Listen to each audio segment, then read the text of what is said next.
అమ్మాయి అమ్మాయి అమ్మాయి నీ పేరేంటమ్మా? మేఘనా అండి. అవునా, నేను ఇక్కడే ఉంటాలే అమ్మా. నువ్వు నవ్యకి ఫ్రెండ్ కదా? అవునండి. మా నవ్య మీకు తెలుసా?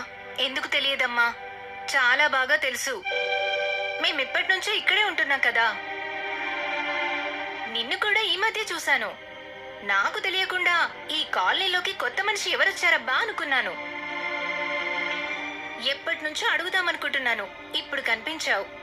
నువ్వేం చేస్తావమ్మా? నేను రిపోర్టర్నండి. ఓ, రిపోర్టర్ జాబా? అవును, మీకు ఒక అమ్మాయి అబ్బాయి ఉన్నట్టున్నారు. అవునండి.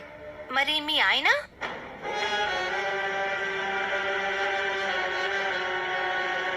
లేడండి.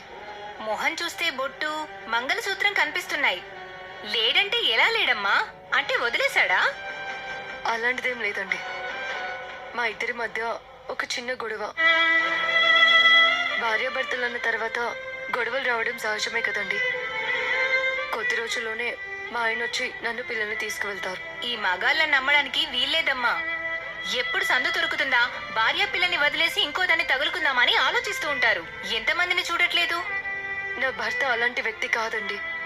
అలాంటి మనిషి కాకపోతే నిన్నెందుకు వదిలేశాడమ్మా? పరిస్థితులు, సందర్భాలు ఒక్కోసారి మనుషుల్ని విడదీస్తాయి.